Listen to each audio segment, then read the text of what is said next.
నమస్తే. బీఆర్కే భక్తికి స్వాగతం. నేను పద్మ. ఈ రోజు మనతో పాటు ఉన్నారు ప్రముఖ ఆధ్యాత్మికవేత్త డాక్టర్ అనంతలక్ష్మి గారు. వారిని అడిగి మనకున్న సందేహాలన్నింటినీ కూడా నివృత్తి చేసుకునే ప్రయత్నం చేద్దాం. నమస్తే అమ్మ. నమస్తే అమ్మ. అమ్మ, మళ్ళా హనుమాన్ జయంతి రాబోతుంది అంటున్నారు. మొన్న ఆల్రెడీ హనుమాన్ జయంతి వచ్చింది, అలా 2 సార్లు వస్తుంది అంటారా? హనుమాన్ జయంతి ఎక్కడ వచ్చిందమ్మా? మొన్న హనుమద్ విజయ యాత్ర అని కదా అన్నారు. అది జయంతి కిందే అంటున్నారు అందరూ. ఉత్తర దేశంలో అటువంటి ఒక నమ్మకం ఉంది. అది ఇప్పుడు గతంలో జరిగింది చైత్ర పూర్ణిమ నాడు హనుమంతుడు జన్మించాడని ఉత్తర దేశంలో కొన్ని సంప్రదాయాల వారు నమ్ముతారు, వాళ్ళు చేసుకుంటారు. మనం ఎప్పుడు వైశాఖ బహుళ దశమి మందవారం అంటే శనివారం ఆయన జన్మించాడని పరాశర సంహిత రామాయణంలో కొంత ఉత్తర భాగంలో కూడా కొంతవరకు అదే ఉన్నట్టుంది. పరాశర సంహిత స్పష్టంగా చెప్పినటువంటి మాట కనుక హనుమంతుడు జన్మించినటువంటిది వైశాఖ బహుళ దశమి. అదే ఆ రోజు జరుపుకోవాలి. ఆ రోజు ఇది మరి ఇది జరుపుతున్నారు అది జరుపుతున్నారంటే ఏదో సమన్వయంగా చెప్పడానికి హనుమద్ విజయ యాత్ర అని పెట్టారు. అంటే హనుమంతుడు విజయం చేసింది. ఆయన రాముడు పట్టాభిషేకం చేసుకున్నాడు కదా చైత్రమాసంలో వచ్చాడు. పంచమి నాడు వచ్చేసాడు, లేకపోతే భరతుడు శరీరం వదిలేస్తాడని భయం. వచ్చాడు. ఆ తర్వాత మళ్ళీ ఏర్పాట్లు చేసుకున్నారు, వీళ్ళని కూర్చోబెట్టారు, క్షౌరకర్మలు చేయించారంటే మరి అడవిలో వీళ్ళకేం ఉండవు కదా. మనకెంత అపోహలంటే అరణ్యవాసంలో ఉన్న రాముడికి గడ్డాలు ఉండవు, మరి జుట్టు మాత్రమే కట్టేసి ఉంటాయి. చిన్నపిల్లడు ఏం కాదు కదా.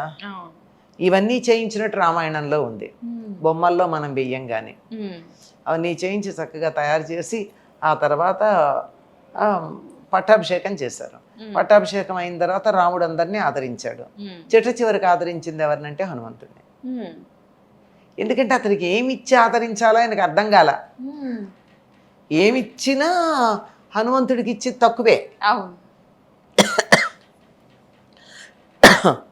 తాను బ్రతికుండడానికి, సీతాదేవి బ్రతికుండడానికి మూల కారణమైనటువంటి వాడు హనుమంతుడు కదా. కనుక హనుమంతుడికి ఏమిస్తే కృతజ్ఞత తీరుతుంది? నేను నీకు కృతజ్ఞత తీర్చుకోను అన్నాడు రాముడు. ఎందుకంటే ఎంత ఇచ్చినా నీకు నేను ప్రత్యుపకారం చేస్తే సరిపోదు. రెండోది, నేను ప్రత్యుపకారం చేసేటటువంటి పరిస్థితి నీకు రాకూడదు. ఉపకారం ఎప్పుడు చేస్తారు? వాళ్ళకి ఆపదలో ఉన్నప్పుడు. హనుమంతుడికి ఉపకారం చేసే పరిస్థితి రాకూడదు అంటే అతడికి ఎటువంటి ఆపద రాకూడదు. ఇలా చెప్పి ఇవ్వగలిగింది ఒకటే అని చెప్పి వీళ్ళు కౌగిలించుకున్నాడు. ఇది చేసుకుంటారని అనుకుంటున్నాను నేను. మరి దాని పేరే హనుమద్ విజయోత్సవము అని. హనుమంతుడు విజయాన్ని పొందినటువంటిది అని హనుమంతుడి విజయానికి సంబంధించింది అన్నారు. ఇక్కడ ఇంకో సంగతి కూడా తెలుసుకోవాలి మనం. హనుమంతుడికి సంబంధించి అంజనాదేవి కుమారుడు హనుమంతుడు ఈ కథ అంతా ఇట్లా పెట్టి మరి రామాయణంలో ఉన్నది కాక హనుమంతుడికి సంబంధించినటువంటి అనేకమైన రూపాలు, మంత్ర రూపాలు ఉన్నాయి హనుమదు ఉపాసనకి. హరిమర్కట మర్కట మొదలైనవి చాలా ఉన్నాయి. ఇటువంటి ఒక మంత్రానికి అధిదేవత అయినటువంటి హనుమంతుడికి సంబంధించి చైత్ర పూర్ణిమకి ప్రాధాన్యం ఉంది. ఆ మంత్రానికి సంబంధించి దానికి సంబంధించింది ఏదన్నా చేస్తారేమో. కొన్ని ప్రాంతాల వాళ్ళకు ఉంది, ఉత్తర దేశంలో విశ్వాసం ఉంది చైత్ర పూర్ణిమ నాడే ఆయన జన్మించాడు అని. కానీ అలా చేయడం మొదలుపెట్టాక మాలాంటి వాళ్ళు ఊరుకోరుగా ఇలా పరాశర సంహితలు ఇట్లా ఉంది కదా అని అడిగితే అదే విజయ యాత్ర అండి ఇదని చెప్పి, శోభాయాత్ర విజయ యాత్ర. మన దాన్ని హనుమత్ జయంతి అనలేదు కదమ్మా, హనుమద్ విజయ యాత్ర అనే అన్నారు. అసలు అయింది వైశాఖ బహుళ దశమి మందవారం అంటే శనివారం ఆయన జన్మించాడు. ఆ రోజున జయంతి కింద ఆ రోజు ప్రత్యేకించి ఏమైనా చేయాల్సినవి ఉంటాయమ్మా? ఎవరైనా హనుమంతుడిని పూజించటమే. హనుమంతుడిని పూజించిన దానికన్నా ఆయనకి ఇష్టమైంది ఏమిటి? రాముడిని పూజిస్తే ఆయన సంతోషపడతారు. కనుక సీతారామ లక్ష్మణులు ఉన్న హనుమంతుడు ఉన్నటువంటి చిత్రపటానికి పూజించండి. హనుమంతుడికి గారెలు ఇష్టం అంటారు, గారెలు చేసి వడమాల వేయండి. ఆయనకి తమలపాకులు ఇష్టం, తమలపాకులతో పూజ చేయండి. ఆయన ఎప్పుడో సీతాదేవిని వల్ల ఒక మాట తెలుసుకుని ఒళ్ళంతా చందనం సింధూరం పూసుకున్నాడు. అమ్మ నువ్వు బొట్టు ఇక్కడ ఎందుకు పెట్టుకున్నావు అంటే, నేను ఇక్కడ పెట్టుకుంటే రాముడికి క్షేమం అందిట ఆవిడ, అందుకని నేను ఒళ్ళంతా పూసుకున్నాడు రాముడు క్షేమంగా ఉండాలని. అందుకని సింధూరం ఆయనకు అర్పించండి, ఇవన్నీ చెయ్యండి. ఎందుకు మనమేమో వడమాల వేస్తాం గారెలతో, ఉత్తర దేశంలో జిలేబీలు వేస్తారు. ఏమిటి అంటే రెండిట్లో ఉన్నది మినప్పప్పే. వాళ్ళు తీపి తింటారు, మనం తీపి ఎక్కువ తినం. ఎందుకు మినప్పప్పు అంటే అది శనికి సంబంధించినటువంటి ధాన్యం కనుక దాని మీద ఆధిపత్యం ఉండాలి గనక ఆయన దాన్ని అణిచాడు గనక దాంతో ఇస్తారు. ఇలా చాలా ఉంటాయి విశేషాలు. అసలు తెలియదమ్మా ఈ విషయాలు, చాలా మందికి తెలియకపోవచ్చు. ఎందుకంటే వడమాల వేస్తాం అనే విషయం తెలుసు మనకి, ఈ జిలేబీలతో వేస్తారన్నది మాత్రం జిలేబీలు నార్త్ ఇండియన్స్, అది అసలు తెలియలేదు. బుద్ధిర్బలం యశో ధైర్యం నిర్భయత్వం అరోగిత అజాడ్యం వాక్పటుత్వంచ హనుమాత్ స్మరణాత్ భవేత్. హనుమంతుని తలుచుకుంటే చాలు ఈ 6 లక్షణాలు వస్తాయి. నిజంగా బుద్ధిమంతుడు హనుమంతుడు. బుద్ధి అంటే తనకున్నటువంటి జ్ఞానాన్ని ఉన్నదాన్ని ఉన్నట్టు కాక ఏది ఉపయోగపడుతుంది ఏది ఉపయోగపడదు అని వివేచన చేసి పనికొచ్చేదాన్ని స్వీకరించే లక్షణానికి బుద్ధి అని పేరు. మనకి సోషల్ మీడియాలో బోల్డ్ విషయాలు వస్తాయి, అన్నీ పట్టుకుంటామా? ఆవిడెవరో పాపం ముఖానికి ఫేషియల్ చేసుకోమంటే సోషల్ మీడియాలో చూసి చేసుకుని మొహం అంతా మాడిపోయి చర్మం అంతా కాలిపోయి ఇప్పుడు మొహానికి మాస్క్ వేసుకు తిరుగుతోంది. అట్లా ఏది పడితే స్వీకరించకూడదు కదా.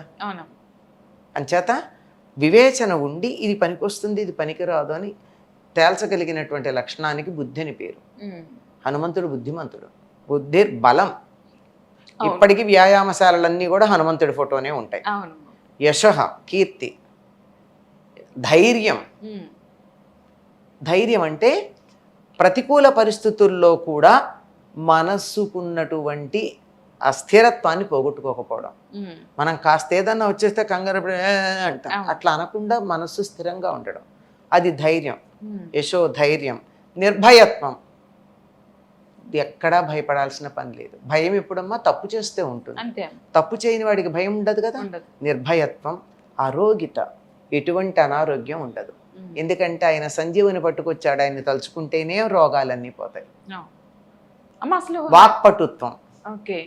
మాట్లాడడంలో నేర్పరితనం. అస్సలు హనుమ మాట్లాడినట్టు ఎవరు మాట్లాడలేరు.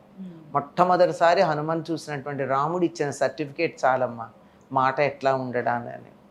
4 వేదాలు చదువుకున్నాడు అని లక్షణాలు చెప్తాడు. వ్యాకరణంలో పండితుడై ఉంటాడు, శాస్త్రాలన్నిట్లో నిష్ణాతుడై ఉంటాడు, లేకపోతే ఇంత బాగా మాట్లాడాడు. మాట్లాడుతున్నప్పుడు ఇన్ని మాటలు మాట్లాడాడు, ఒక అపస్వరం కానీ ఒక అపశబ్దం కానీ ఒక వ్యాకరణ దోషం కానీ రాలేదు. నెమ్మదిగా మాట్లాడలేదు, అలాని వేగంగా మాట్లాడలేదు, గొంతు పీలగా లేదు, గొంతు హెచ్చు స్థాయిలో లేదు, సన్నగా లేదు, లో గొంతుక కాదు. ఇవన్నీ ఉండడంతో పాటుగా మాట్లాడేటప్పుడు ముఖ కవళికల్లో వికారం రాల. అంటే కనుబొమలు ఎగరేయడం, ముక్కులు చిట్లించటం, నొసలు చిట్లించటం, ఇట్లాంటి వికారాలు ఏమీ లేవు. ఎంత చక్కగా మాట్లాడాడో.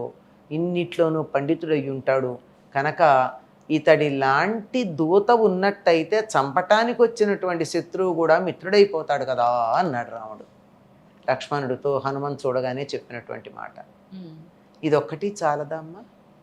కాకువు గురించి కూడా మాట్లాడాడు. కాకువు అంటే పదం మీద ఇంటోనేషన్ ఎక్కడ పెడతాం. నువ్వు ఇప్పుడు వచ్చావా అండం వేరు, నువ్వు ఇప్పుడు వచ్చావా అండం వేరు, నువ్వు ఇప్పుడు వచ్చావా అండం వేరు. ఏ పదం మీద మనం స్ట్రెస్ చేసి పెట్టామో. వాక్పటుత్వం. మనకి మంచి భాష రావాలంటే హనుమంతుడికి నమస్కారం చేసుకోవాలి. హనుమత్ స్మరణాత్ భవేత్. హనుమంతుడిని తలుచుకుంటే చాలు ఇవన్నీ వస్తాయన్నారు. అటువంటి హనుమంతుడిని మనం నిత్యం తలుచుకుందాం. ఏం పోయింది మనకే? రోగాలు ఉండకూడదు, బుద్ధి బాగుండాలి, మంచిని స్వీకరించగలగాలి, మంచి చెడు ఏదో తెలుసుకోగలిగిన నేర్పరితనం ఉండాలి, ఏ రోగము లేకుండా ఉండాలి, మనం బాగా మాట్లాడగలగాలి కదా. కనుక హనుమంతుడిని స్మరించుకుందాం. హనుమంతుణ్ణి స్మరించకపోయినా పర్వాలే, రాముణ్ణి తలుచుకుంటే వచ్చి అక్కడే కూర్చుంటాడు ఆయన. అవునమ్మా. అది ఒక మంగళవారం అమ్మా లేదంటే శనివారం పూజ 2 రకాలుగా చెప్తూ ఉంటారు ప్రత్యేకించి. మంగళవారం చేస్తారు, వాస్తవంగా ఆయన జన్మించింది మాత్రం శనివారం. మంగళవారం అయితే చేస్తూ ఉంటారు చాలా మంది. చెయ్యొచ్చు, తప్పేం లేదు. శనివారం అయితే ఆయన జన్మించింది. ఎందుకంటే ఈ కుజ దోషాలు ఇవన్నీ పోతాయని చెప్పి ఆయన్ని ప్రార్థించడమే వాస్తవానికి. మా హనుమంతుల వారికి వివాహం జరిగిందంటారా? జరిగే ఉంటుందమ్మా, జరగలేదని ఎందుకు అనుకుంటున్నాం మనం? ప్రత్యేకంగా చెప్పకపోతే పెళ్లి జరగలేదని ఎట్లా అనుకుంటాం? చెప్పాలా? హనుమంతుడికి పెళ్ళయిందో లేదో రామరావణ యుద్ధానికి అవసరం లేదు కదా, అవునమ్మా. అందుకని చెప్పలేదు. చెప్పనంత మాత్రాన పెళ్లి జరగలేదని చెప్పడానికి లేదు. ఎక్కడన్నా ఆయన బ్రహ్మచారి అని ఏమన్నా చెప్పారా? బ్రహ్మచారి అంటే కూడా నిరంతరం బ్రహ్మజ్ఞానంలో ఉండేవాడని అర్థం, అంతేగాని పెళ్లి కాని వాడని కాదు అర్థం. బ్యాచిలర్ ఆఫ్ ఆర్ట్స్ అంటే BA డిగ్రీకి వాడు పెళ్లి కాని ఆర్ట్స్ విద్యార్థినా? కాదు, ఆర్ట్స్ చదువుతున్నాడు అని అర్థం, అంతే. ఓకే అమ్మా, మంచి వివరాలు అందించారు, ధన్యవాదాలు.